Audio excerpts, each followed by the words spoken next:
मैं स्वागत करता हूँ आपका साकेत ऑनलाइन क्लासेस में। मैं आनंद प्रकाश शुक्ला, सहायक प्राध्यापक बीएड विभाग। आज हम लोग बात करने चल रहे हैं महिला शिक्षा से संबंधित उसकी आवश्यकता, समस्याएं और जो विभिन्न आयोग गठित हुए उन सारी चीज़ों पर हम चर्चा करेंगे।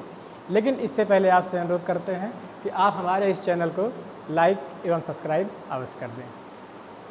आज का जो हमारा मुद्दा है, आज का जो हमारा विषय है, वो है महिला शिक्षा की आवश्यकता। उसकी समस्याएं और उनमें आने वाले अवरोधों के लिए क्या विकल्प तलाशे गए हैं, उन सारी चीज़ों के बारे में हम लोग विस्तृत से अध्ययन करेंगे। हम बात कर रहे हैं अपने भारतीय परिप्रेक्ष्य में जो रहने वाली महिलाएं हैं उनके लिए शिक्षा की क्या आवश्यकता है। जो हमारे शिक्षाविद हैं, जो हमारे अग्रणीगण हैं, उनका मानना ये है कि अगर महिलाओं को शिक्षित कर दिया जाए तो उससे हमारे समाज में एक नई परिपाटी का जन्म हो जाएगा।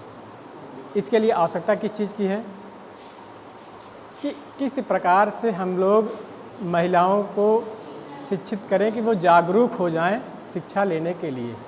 कहने का मतलब जागरूकता हेतु अगर महिलाओं को जागरूक करना है तो उन्हें आवश्यकता है शिक्षित करने की। शिक्षित महिला ही जागरूकता पूर्वक अपने समाज में अपना स्थान बना सकती है। जब तक महिलाएं शिक्षित नहीं होंगी, उन्हें इस चीज़ की जानकारी नहीं होगी कि उन्हें क्या करना चाहिए और कैसे समाज में किस प्रकार के कार्यों को किया जा सकता है। जो दूसरी आवश्यकता है महिला शिक्षा की हमारे समाज में, वह निर्णय लेने की शक्ति हेतु। जब तक महिलाएं शिक्षित नहीं होंगी तब तक उनमें अंदर से निर्णय लेने की शक्ति नहीं आ सकती है। जब तक अंदर से निर्णय लेने की शक्ति नहीं आएगी तब तक हम किसी भी समाज में महिलाओं को ये नहीं कह सकते हैं कि महिलाएं पुरुषों के सापेक्ष खड़ी हैं। इसलिए अगर पुरुषों के सापेक्ष महिलाओं को खड़ा होना है तो उन्हें शिक्षा का अध्ययन अवश्य करना पड़ेगा, जिससे कि शिक्षित होकर के वो अपने अंदर निर्णय लेने की शक्ति को ला सकें, अच्छे निर्णय ले सकें। जो तीसरा कारण है, जो तीसरी आवश्यकता है महिला शिक्षा की, सर्वांगीण विकास हेतु। सर्वांगीण विकास का तात्पर्य यह है कि सभी अंगों का विकास हो जाना, पूरी तरह से विकसित हो जाना। किसी भी क्षेत्र में, किसी भी समाज में सर्वांगीण विकास का बड़ा ही महत्व होता है। जब तक व्यक्ति का सर्वांगीण विकास नहीं होता तब तक व्यक्ति किसी भी अच्छे आयाम को प्राप्त नहीं कर सकता है। अगर महिलाओं को एक समाज में अपना स्थान बनाना है तो आवश्यकता है कि उन्हें शिक्षित किया जाए, वो शिक्षा ग्रहण करें। शिक्षा ग्रहण करके वो अपना सर्वांगीण विकास कर सकें। सर्वांगीण विकास करने के बाद ही उन्हें समाज में वो स्थान मिल सकता है। जो अगली आवश्यकता है महिला को शिक्षित करने की, वो स्वास्थ्य एवं उचित पालन पोषण हेतु। क्योंकि महिलाएं ही वो होती हैं जो अपने परिवार के पालन पोषण की जिम्मेदारी पूर्ण रूप में निभाती हैं।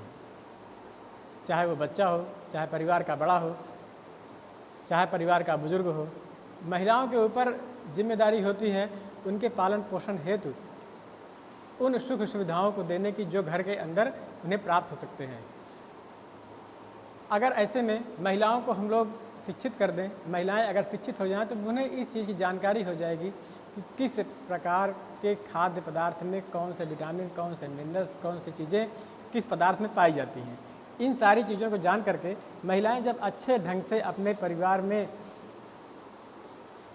स्वास्थ्य का उचित ध्यान रख करके भोजन आदि की व्यवस्था करेंगी तो हमारा समाज निश्चित ही स्वस्थ और सुरक्षित जीवन व्यतीत कर सकेगा। ये थी वो आवश्यकताएं जो महिला शिक्षा के लिए आवश्यक हैं। महिला की शिक्षा के लिए ये चीज़ें आवश्यक है कि महिलाओं को शिक्षित करके हम इन चीज़ों को प्राप्त कर सकते हैं। अब हम बात करते हैं कि वो क्या समस्याएं हैं, वो क्या समस्याएं हैं जिनके कारण महिलाएं आज भी हमारे समाज में उस स्थान को नहीं प्राप्त कर सकी हैं जिस स्थान को उन्हें प्राप्त करना चाहिए। क्या समस्याएं हैं बालिका शिक्षा के अंतर्गत जिन्हें हमें भारतीय समाज में दिखाई दिखाई देते रहते हैं। तो इसमें जो समस्या है, पहली समस्या जागरूकता का अभाव। आज भी हमारे समाज में कुछ लोगों को छोड़ करके ज़्यादातर जनता जागरूक नहीं है। उसे इस चीज़ की जानकारी ही नहीं है कि शिक्षा के द्वारा हम क्या कर सकते हैं, खास करके बालिकाओं के लिए। वो बालकों को तो पढ़ाना चाहते हैं, लेकिन बालिकाओं के लिए शिक्षा का प्रबंध नहीं करना चाहते हैं। वो बालिकाओं के लिए जागरूक नहीं है। जबकि आवश्यकता क्या है हमारे समाज की? आवश्यकता हमारे समाज की ये है कि हम जागरूक होकर के अपनी बेटियों को शिक्षित करें और शिक्षित करके उन्हें समाज में वो स्थान दिलाने का कार्य करें जिस स्थान को वो तलाश रही हैं। अगली जो समस्या है सामाजिक कुरीतियाँ। सामाजिक कुरीतियाँ का मतलब वो कुरीतियाँ होती हैं जो समाज में विद्यमान होती हैं। हमारे समाज में अगर आप देखें तो बहुत सारी सामाजिक कुरीतियाँ विद्यमान हैं जो कि बालिका शिक्षा के लिए समस्या बन जाती हैं।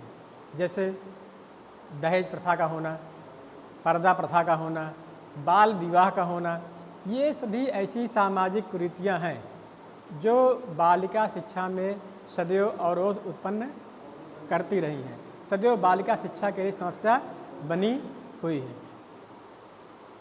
अगर इन समस्याओं को ख़त्म किया जाए, इन समस्याओं को समाज से हटाने का प्रयास किया जाए तो निश्चय ही हम लोग बालिकाओं को शिक्षित कर सकेंगे। इसके अलावा जो अगली समस्या है बालिका शिक्षा की, संकुचित दृष्टिकोण।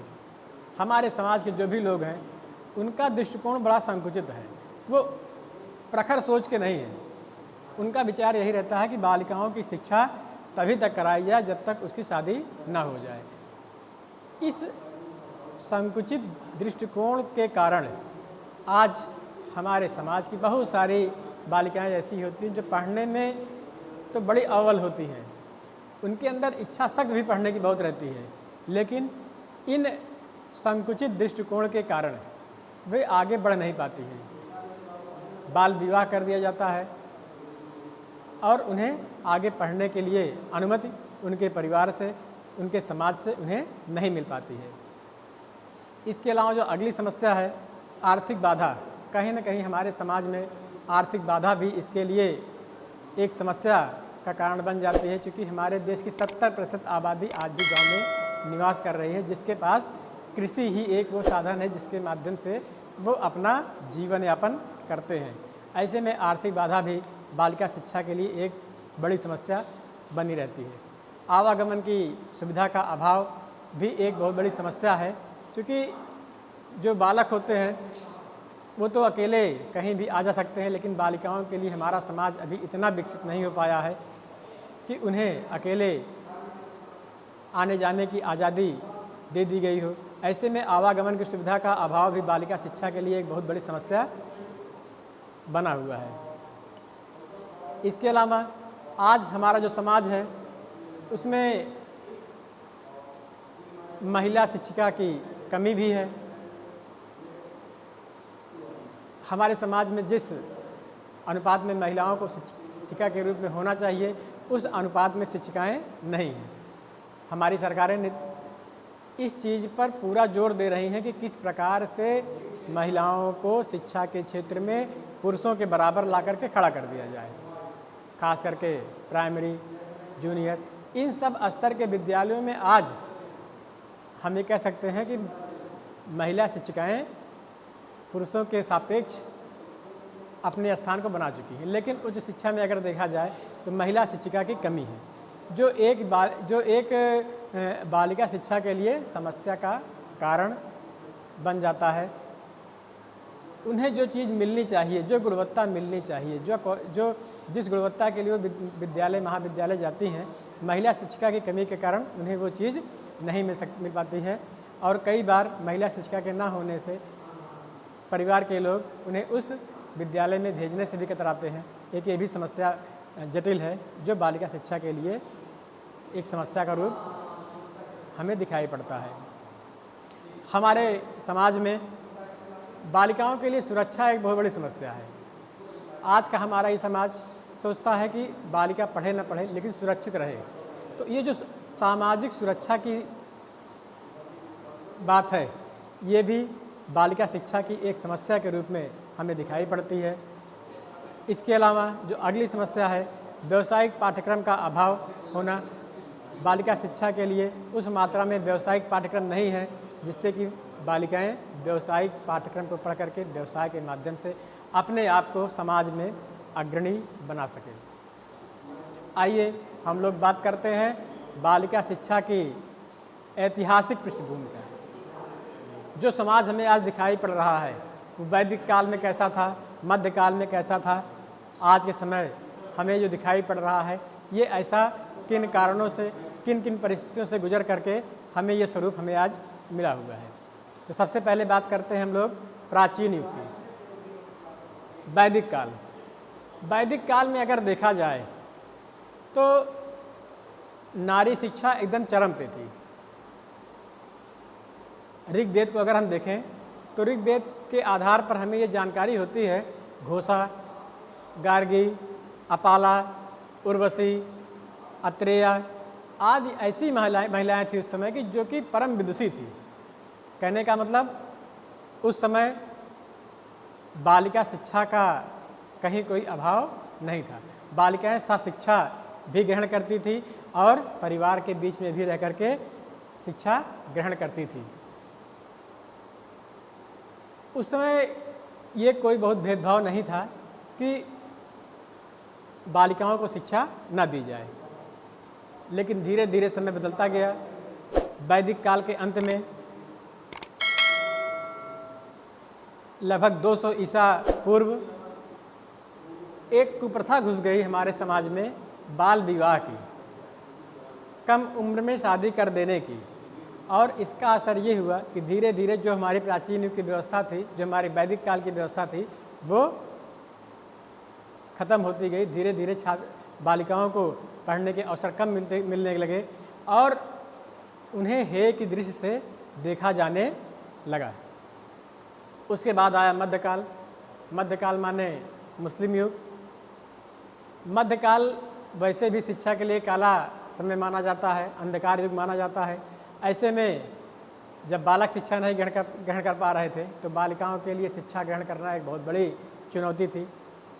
उस समय जो शिक्षा व्यवस्था थी बालिकाओं के लिए, केवल शाही घराने की बालिकाएं ही शिक्षा ग्रहण कर सकती थी, या उच्च कुलीन परिवार जो भी थे उनके लिए ही शिक्षा की व्यवस्था थी। सामान्य लोगों के लिए, सामान्य बालिकाओं के लिए शिक्षा की कोई भी व्यवस्था नहीं थी।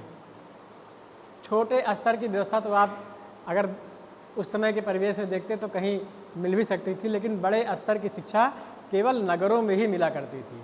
सामान्य स्थानों पर ये व्यवस्थाएं नहीं मिला करती थी।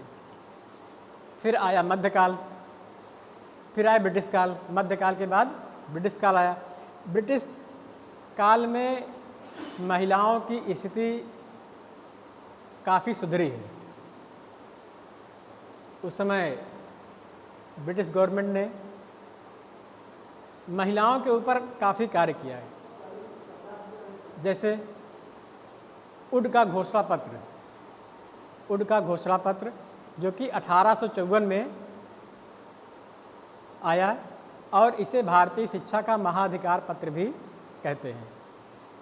सर चार्ल्स वुड उस समय जो तत्कालीन गवर्नर लॉर्ड थे डलहौजी, उनको एक पत्र लिखा और उसी पत्र को उड का घोषणा पत्र कहा गया। ये जो पत्र था, इस पत्र में अंग्रेजी शिक्षा के प्रचार प्रसार और महिलाओं की शिक्षा पर बातें कही गई थी। उड का जो घोषणा पत्र था उसमें बताया गया कि स्त्री शिक्षा को महत्व देना उचित है, स्त्री शिक्षा को महत्व देना उचित है, इसे महत्व देना चाहिए। प्राथमिक स्तर पर जो बालिकाएं हैं इनको मातृभाषा में शिक्षा दिया जाए और बाद में इन्हें उच्च स्तर पर जाने पर अंग्रेजी भाषा का ज्ञान कराया जाए, जिससे ये अंग्रेजी हुकूमत के लिए एक अच्छे कर्मचारी के रूप में कार्य कर सकें। अध्यापकों का प्रशिक्षण कराया जाए और अलग से शिक्षा विभाग बनाया जाए। उस समय तक शिक्षा विभाग अलग नहीं थे और ये उड के घोषणा पत्र में कहा गया कि शिक्षा के लिए एक अलग ही विभाग बना दिया जाए। जो घोषणा पत्र आया उस समय, उसके अनुसार उस समय मद्रास में 256 विद्यालय, बम्बई में 65, बंगाल में 288 और अन्य पश्चिम प्रांतों में 17 विद्यालय ऐसे थे जो कि बालिका शिक्षा के लिए कार्य कर रहे थे। उसके बाद ब्रिटिशकालीन समय में आया हंटर आयोग। हंटर आयोग आया 1882 और 83 में। इसके जो अध्यक्ष थे उनका नाम था डब्ल्यू हंटर। डब्ल्यू हंटर की अध्यक्षता में एक आयोग का गठन हुआ 1882-83 में, जिसका नाम दिया गया हंटर आयोग। हंटर आयोग ने जो सुझाव दिया वो ये था कि बालिका विद्यालयों को आर्थिक सहायता दी जानी चाहिए। बालिका विद्यालयों को आर्थिक सहायता दी जानी चाहिए और वो उदारवादी होनी चाहिए। कहने का मतलब अच्छे ढंग से उन्हें सहायता दी जाए जिससे बालिका विद्यालय कई सारे समाज में खुल सकें। उन्होंने और जो सुझाव दिया, निःशुल्क शिक्षा दी जाए बालिकाओं को, साथ ही उन्हें छात्रवृत्ति भी दिया जाए। इसके अलावा जो उनके सुझाव थे, निरीक्षिकाओं की नियुक्ति की जाए। तब तक निरीक्षक ही विद्यालयों में हुआ करते थे, निरीक्षिकाएँ बहुत कम हुआ करती थी। तो हंटर आयोग ने बताया कि निरीक्षिकाओं की भी नियुक्ति होनी चाहिए, जिसके माध्यम से निरीक्षिकाएँ आने वाली छात्राओं के लिए निरीक्षण का कार्य कर सकें। और उनका सुझाव ये था कि जो पाठ्यक्रम है वो पाठ्यक्रम सुगम होना चाहिए, बहुत कठिन पाठ्यक्रम न हो करके बालिकाओं के लिए कुछ सुगम पाठ्यक्रम होना चाहिए। उसके अलावा हंटर आयोग का जो और सुझाव था वो ये था कि महिला प्रशिक्षण विद्यालय खोले जाने चाहिए, जिसमें महिलाओं को हम लोग प्रशिक्षित करके उन्हें एक अच्छे प्रशिक्षक के रूप में समाज में ला सकें। जब हंटर आयोग आया तो हंटर आयोग आने के बाद अंग्रेजी सरकार ने तो विद्यालयों को खोले ही, साथ ही ब्रह्म समाजी, पारसी तथा भारतीय ईसाई जो थे उन लोगों ने भी कई सारे विद्यालयों की स्थापना करना शुरू कर दिया। और इसका प्रतिफल ये हुआ कि 1902 के अंत तक 12 महिला कॉलेज, 468 सेकेंडरी, 5660 प्राथमिक विद्यालय एवं 45 प्रशिक्षण संस्थाएं, इसके साथ चिकित्सा के क्षेत्र में भी कुछ विद्यालय और मैकेनिकल के क्षेत्र में भी कई सारे विद्यालयों को खोला गया। इसके बाद आया स्वतंत्रता के बाद का युग। जब हम लोग स्वतंत्र हो गए तब हम लोगों ने महिला शिक्षा के ऊपर अपने ध्यान को पूरी तरह से केंद्रित किया और उसमें स्वतंत्रता के बाद अनुच्छेद 15(1), 16(1) एवं 16(2) में ये प्राविधान किया कि लिंग के आधार पर कोई भी भेदभाव नहीं होगा। कहने का मतलब बालिका या बालक, इसके आधार पर, लिंग के आधार पर कोई भी भेदभाव नहीं किया जाएगा। स्वतंत्रता के बाद विश्वविद्यालय शिक्षा आयोग आया 1948 को। अब इस विश्वविद्यालय शिक्षा आयोग में बालिका शिक्षा के अवसर में वृद्धि करने का सुझाव दिया गया। जो ये विश्वविद्यालय शिक्षा आयोग बना, उसने सुझाव दिया कि बालिका शिक्षा के अवसर में वृद्धि करनी चाहिए। जो उसका अगला सुझाव था वो ये था, बालिकाओं हेतु गृह प्रबंधन की शिक्षा दी जानी चाहिए। अगला जो विश्वविद्यालय शिक्षा आयोग का सुझाव था वो ये था कि नए बालिका महाविद्यालय खोलने चाहिए और ऐसे क्षेत्र जहाँ पर नए महाविद्यालय खोलने में दिक्कत है या नए विद्यालय खोलने में दिक्कत है, वहाँ पर शिक्षा की व्यवस्था होनी चाहिए, जिससे बालिकाओं को हम शिक्षित करके उन्हें वो स्थान दिला सकें जिस स्थान के लिए वो सदैव प्रयत्नशील हैं। उसके बाद फिर आया माध्यमिक शिक्षा आयोग, जो कि 1952 और 53 में आया। इसके अध्यक्ष लक्ष्मण स्वामी मुदालियर थे और इसी कारण से इसे मुदालियर आयोग भी कहा गया। कहने का मतलब मुदालियर आयोग 1952-53 में आया और इसके अध्यक्ष ए लक्ष्मण स्वामी मुदालियर थे। जो इनका आयोग आया, इन्होंने सुझाव दिया कि माध्यमिक विद्यालयों में अलग से गृह विज्ञान की व्यवस्था कराई जाए, अलग से वो व्यवस्था कराई जाए जिससे कि छात्राएं गृह विज्ञान विषय से जुड़ करके अपने जो घर के जो खाने बनाने वाली जो उनका कार्य है उसमें पारंगत हो सके। अगर उन्हें गृह विज्ञान के माध्यम से शिक्षा दी जाए, गृह विज्ञान की शिक्षा दी जाए, तो वो अपने घर में जो खाना बनाने का कार्य करती हैं उसमें पारंगत हो जाएंगी। उसके अलावा मुदालियर आयोग में जो अगला सुझाव दिया गया वो बालिकाओं को बालक के समान किसी भी शिक्षा को प्राप्त करने का अधिकार दिए जाने पर बल दिया कि बालिकाओं को भी बालकों के समान शिक्षा दी जाए। उन्होंने और अगला सुझाव दिया, जहां बालिका विद्यालय संभव हो वहां बालिका विद्यालय खोले जाएं और जहां पर न संभव हो वहां पर सहशिक्षा का प्राविधान किया जाए, सहशिक्षा में बच्चों को पढ़ाया जाए।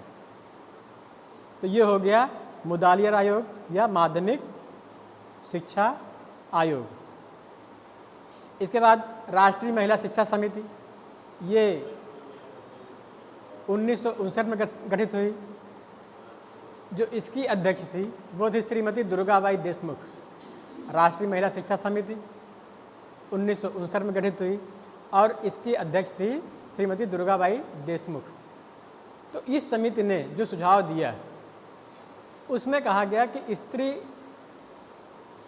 और पुरुष में असमानता नहीं होनी चाहिए। आज के समय में, उस समय उन्होंने सुझाव दिया कि जो आज के समय में स्त्री और पुरुष में असमानता है वो असमानता नहीं होनी चाहिए। दूसरा उन्होंने सुझाव दिया राष्ट्रीय नारी शिक्षा परिषद की अलग से स्थापना होनी चाहिए। राष्ट्रीय नारी शिक्षा परिषद, नारियों के लिए ऐसी शिक्षा परिषद का निर्माण किया जाए जो कि केवल नारी शिक्षा पर ही अपना ध्यान केंद्रित कर सके। राज्य एवं केंद्र सरकार द्वारा बालिका शिक्षा को प्राथमिकता दी जाए और प्राथमिकता के आधार पर उन्हें शिक्षा दिया जाए। उच्च स्तर पर सहशिक्षा का प्राविधान हो जिससे कि बालक एवं बालिकाएं सहशिक्षा में रह करके अध्ययन कार्य कर सकें। कक्षा 8 तक के बच्चों को निःशुल्क शिक्षा की बात राष्ट्रीय महिला शिक्षा समिति ने कही थी 1959 में कि जो कक्षा 8 तक के बच्चे हैं, जो बालिकाएं कक्षा 8 तक की हैं, उनको निःशुल्क शिक्षा दी जाए।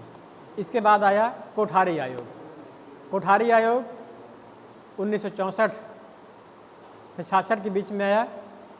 इसकी जो अध्यक्ष थी श्रीमती दुर्गाबाई देशमुख, दुर्गाबाई देशमुख, जिन्होंने अपने इस आयोग के माध्यम से जो सुझाव दिए उसमें उनका सुझाव ये था कि प्रत्येक स्तर पर अध्यापकों की नियुक्ति होनी चाहिए। प्राथमिक स्तर पर, उच्च स्तर पर, माध्यमिक स्तर पर, प्रत्येक स्तर पर अध्यापकों की नियुक्ति होनी चाहिए जिससे कि बालिकाओं को जब शिक्षा ग्रहण करने जाएं तो उन्हें अध्यापिकाओं के माध्यम से ही शिक्षा ग्रहण कराई जाए। उसके अलावा जो कोठारी आयोग का अगला सुझाव था वो ये था पाठ्यक्रम में लैंगिक भेदभाव नहीं होना चाहिए। जो पाठ्यक्रम है, पाठ्यक्रम एक ही हो, वो चाहे महिलाओं के लिए हो चाहे बालकों के लिए हो, कुल मिलाकर के एक ही पाठ्यक्रम हो जो दोनों पढ़ सकें, उसमें लैंगिक भेदभाव किसी भी कीमत पर नहीं होना चाहिए। उसके अलावा जो कोठारी आयोग ने अगला सुझाव दिया उसमें ये बताया कि पत्राचार शिक्षा के माध्यम से शिक्षा दी जाए जिससे कि शिक्षा समाज के निचले पायदान तक पहुंच सके। जो अगला सुझाव था वो था ग्रामीण स्तर पर आवासीय विद्यालय स्थापित किए जाएं। ग्रामीण स्तर पर जहां पर विद्यालय नहीं है वहां पर विद्यालय स्थापित करके इन बालिकाओं को शिक्षित करने का कार्य किया जाए। इसके बाद जो अगली समिति बनी वो थी हंसा मेहता समिति। हंसा मेहता समिति 1962 में बनी। जो इसकी अध्यक्ष थी उनका नाम था श्रीमती हंसा मेहता। जो इन्होंने सुझाव दिए, उनका सुझाव ये था कि बालक एवं बालिका के पाठ्यक्रम में अंतर नहीं होना चाहिए। दूसरा सुझाव ये था लिंग के आधार पर पाठ्यक्रम में अंतर नहीं होना चाहिए। अगला जो सुझाव दिया हंसा मेहता समिति ने, प्रारंभिक स्तर पर सहशिक्षा होनी चाहिए। प्रारंभिक स्तर पर सहशिक्षा होनी चाहिए, कहने का मतलब कि जो छोटे स्तर के बच्चे हैं उन्हें सहशिक्षा में पढ़ना चाहिए। अध्यापकों की नियुक्ति होनी चाहिए और व्यावसायिक पाठ्यक्रमों का निर्माण कर बालिकाओं को अलग से व्यावसायिक पाठ्यक्रमों में शामिल करने का प्राविधान होना चाहिए। इन सारी चीज़ों के, इन सारे आयोगों के और समितियों के गठन के बाद जो भी सुझाव समझ में आए उसके अनुसार बहुत सारे कार्य देश में किए गए। कस्तूरबा गांधी विद्यालय जो कि अनुसूचित जाति एवं जनजाति की छात्राओं के लिए ग्रामीण अंचल में खोले गए। इसमें अल्पसंख्यक की बालिकाएं और अनुसूचित जाति, अनुसूचित जनजाति की छात्राओं को आवासीय व्यवस्था देकर के कस्तूरबा गांधी विद्यालय में पढ़ाने का प्राविधान किया गया। सर्व शिक्षा अभियान 2001 में आया। इसके अंतर्गत सभी बालक बालिकाओं को शिक्षित करने का कार्य किया गया। बेटी पढ़ाओ योजना 2015 में आई और इस योजना के अंतर्गत जहां एक ओर बेटियों को बचाने की बात की गई, वहीं दूसरी ओर बेटियों को पढ़ाने की बात भी की गई। राष्ट्रीय महिला सशक्तिकरण 2010, इसमें भी महिलाओं को सशक्त करने हेतु बात की गई। उड़ान योजना के अंतर्गत महिलाओं को तकनीकी से जोड़ने की बात की गई कि किस प्रकार से महिलाओं को तकनीकी से जोड़ सके। महिला समाख्या योजना 1989 में आई, जो कि महिलाओं को समृद्ध बनाने के लिए एक योजना थी। गौरा देवी कन्या योजना 2006-07 में आई। ये सभी योजनाएं ऐसी थी जो कि महिलाओं को समृद्ध बनाने के लिए निरंतर प्रतिबद्ध रही, निरंतर वो कार्य करती रही। अब क्लास के अंत में, चूँकि जो हमारा आज का समय चल रहा है, ऐसे में कुछ सुनिश्चित नहीं है कि कौन सी व्यवस्था से परीक्षाएं ली जाएंगी। परीक्षाएं लिखित होंगी या वस्तुनिष्ठ होंगी। तो ऐसे में अगर वस्तुनिष्ठ परीक्षाएं होती हैं तो इसके लिए आप लोगों के लिए कुछ प्रश्न इस प्रकार आपको परीक्षाओं में मिल सकते हैं।